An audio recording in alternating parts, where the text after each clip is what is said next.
Good morning, students. After the topic immunity in human health and diseases, today we shall talk about the most important topic, that is the primary and secondary lymphoid organs. So we are talking about primary and secondary lymphoid organs. Already I talked about the word called as lymphopoiesis. What is this word lymphopoiesis? Lymphopoiesis is the production of lymphocytes.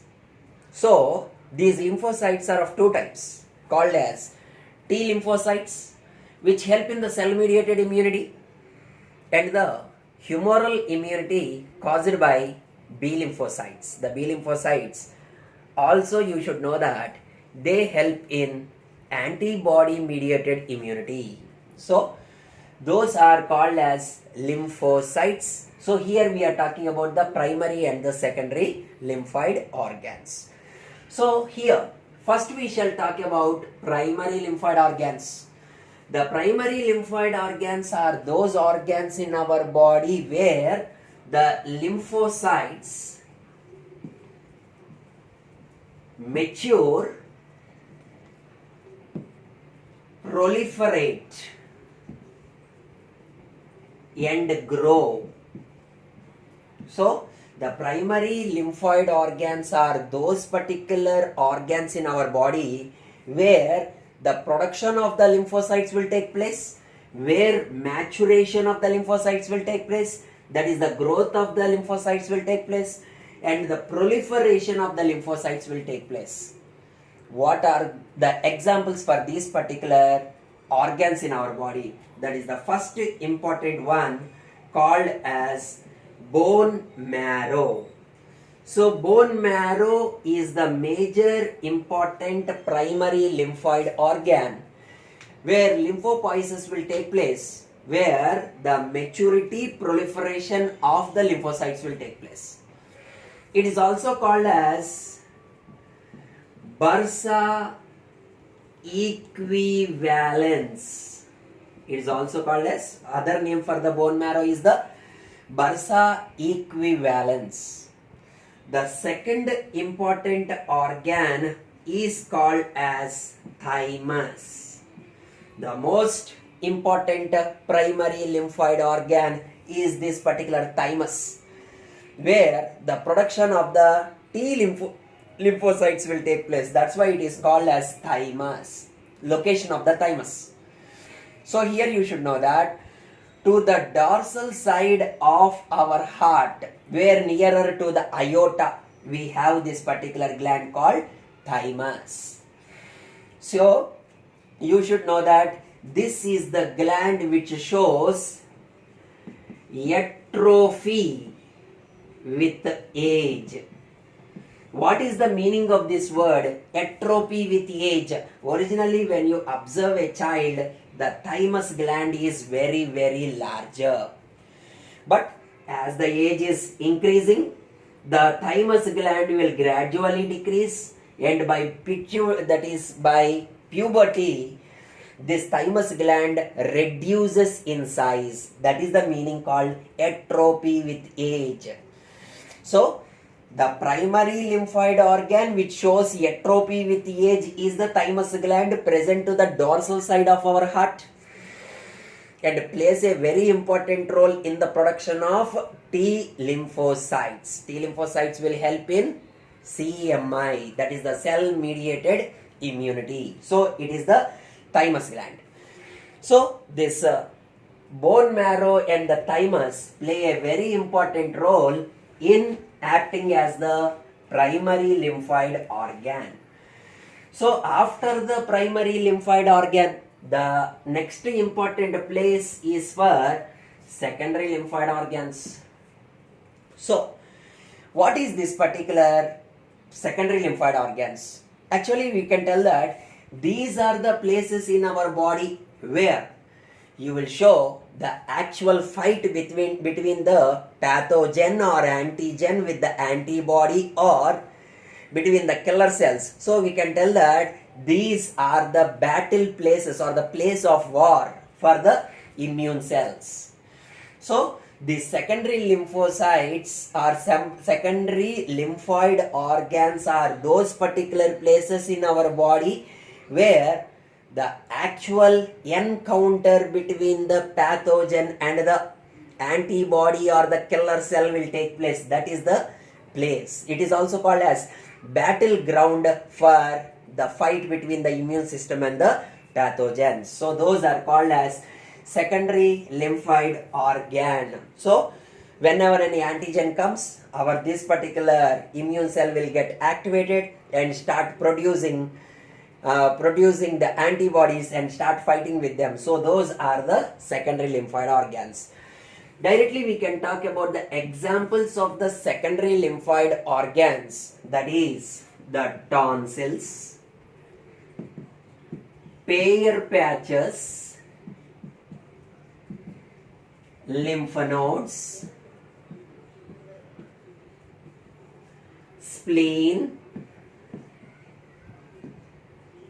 gall, malt, appendix. These all are considered to be the secondary lymphoid organs. So whenever we are talking about this gall, it is the gut associated lymphoid tissue. So it is the gut associated lymphoid tissue. And the next one, malt, it is called as mucus associated lymphoid tissue. So it is the gall and the malt. Here, previous year NEET question was, how much percentage of the lymphoid tissue will be of this malt? It is 50%. 50% of our lymphoid tissue belongs to the mucus associated lymphoid tissue. So here you should know that throughout our body where mucus is available, there you can find this as the secondary lymphoid organ, either respiratory tract, the oral tract, the reproductive tract, the gut, that is the intestinal tract, all that particular areas where mucus is there, that will act as the secondary lymphoid organ. So like that, it is the primary and the secondary lymphoid organ. So lymphocytes are produced, grown, matured in primary lymphoid. Here they will get activated and they will start fighting with the pathogens. That is called as the secondary lymphoid organ. So now we can start with the next important topic, that is non-communicable diseases, which is also called as non-infectious diseases. So what is the meaning of non-communicable disease or the non-infectious diseases? The disease which are not being transported or transferred from one individual to the other individual, either by aerosols, by touch, by droplet infection, by a vector, or any other blood transfusion, or by sex, are called as non-communicable or non-infectious disease. Example for these particular non-communicable diseases is the allergies, autoimmunity,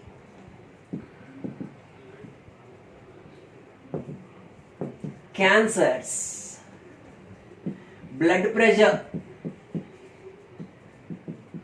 atherosclerosis. Like this, lot of diseases are there. These all are non-communicable, need not be transferred from one individual to the other individual. So among this, in our syllabus we have allergies, autoimmunity, and the cancers. So now we shall start with the first topic, that is allergies. So first topic itself. So what is this particular allergy? Allergy medically can be called by the name as hypersensitivity. So allergy is also called as hypersensitivity. So first of all we should know what is this hypersensitivity. So whenever a small pathogen or a small particle enters into our body, our immune system will respond hyperly than the required one. Then it is called by the name as hypersensitivity. So how we can define allergy? It is the process of exaggerated immune response for simple antigens. It is called as exaggerated, also called as hyper immune response to simple antigens. What is hypersensitivity? It is the exaggerated immune response for simple antigens. So, what is this word? Exaggerated. Exaggerated means over enthusiastic. We can also tell that.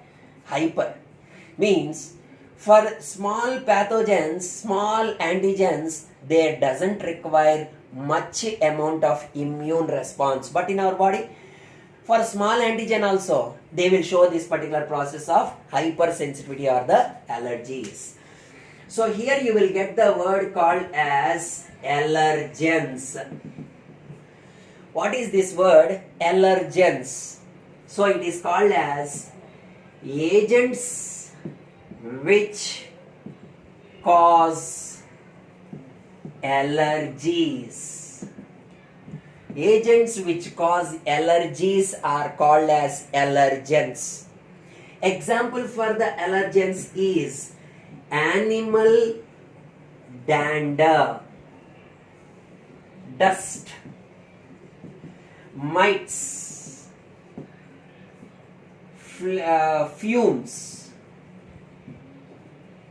foods, sprays, chemicals.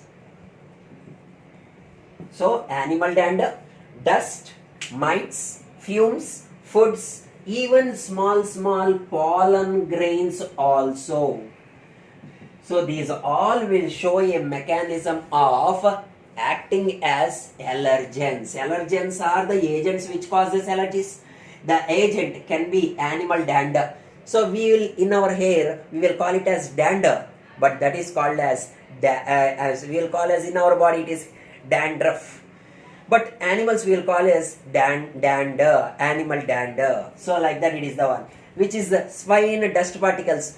In the corners of our room, dust allergies are there, pollen allergies are there, chemical allergies are there, food allergies are there. For some people, if they eat the egg, automatically they will show allergies. Pollen grain, if they smell, they will start sneezing, coughing and all those particular ones. Simple examples. Now we must talk about what are the symptoms of allergies. It is considered to be inflammation.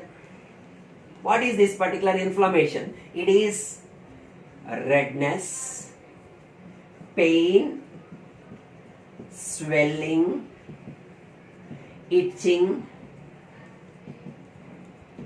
sneezing, cough, running nose, like this. So these are individual dependent, means for some people the allergies may be severe. For some people the allergy will not respond at all. It will be very silent. So for some people, simple example, sneezing means whenever they cough or sneeze, continuously they sneeze for 20 minutes, 30 minutes, redness, pain, irritation, swelling, running nose where water will be coming out of the nose. If it is on the skin, redness, itching will be there. All that symptoms will be the symptoms for allergies. Now, it is how to cure the disease. So, for curing, we must use antihistamines. Very, very important question. Antihistamines. Actually, the cause for the allergy is the chemical caused by the histamine, which is produced by the mast cells. The mast cells of our body, especially areolar connective tissue, will secrete histamines. They will cause allergies to the human. So whenever for the cure, antihistamines we use, automatically histamine concentration, inflammation, everything will be suppressed. Not only that, we can also use adrenaline. We can also use cortisol. These all will suppress our allergy. So allergies is called hypersensitivity. It is a definition called as exaggerated immune response for simple antigens, and the agents are called as allergens, and the symptoms are the inflammation caused because of the histamines. To what is the treatment means or the cure is using antihistamines, adrenaline, and the different other cortisol related hormone therapy. So how to protect ourselves? Not using these particular chemicals. Like that, it is the allergies. The next non-communicable disease is considered as autoimmunity. So what is this condition called as autoimmunity? What is this autoimmunity?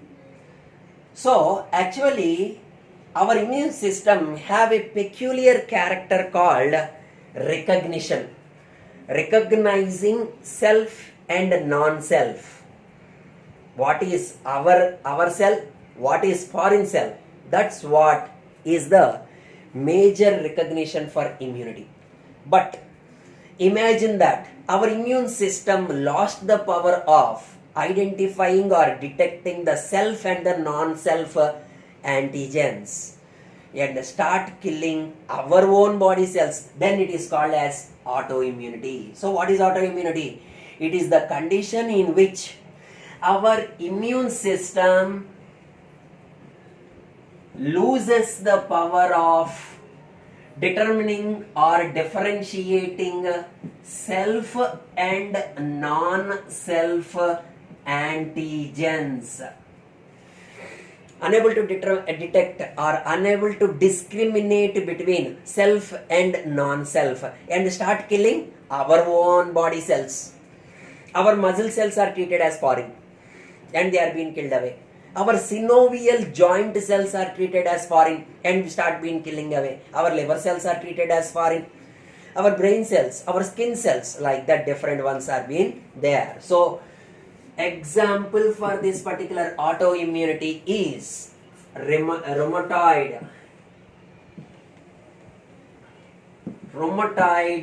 fever or rheumatoid arthritis. Rheumatoid arthritis, it is the condition in which the joint pain will be severe.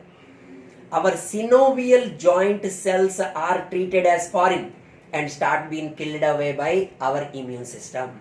Then it is rheumatoid fever or rheumatoid arthritis. Next one, myasthenia gravis. Myasthenia gravis, it is a muscle related disease. Here what will happen means our muscle cells are treated as foreign and are being killed away. So our body will look like a dead body. That is this particular myasthenia gravis. Next one is Hashimoto disease.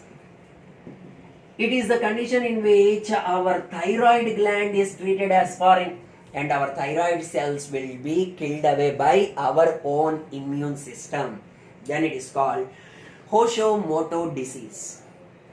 Next, We can have other example called psoriasis, where our skin cells are treated as foreign and are being killed away.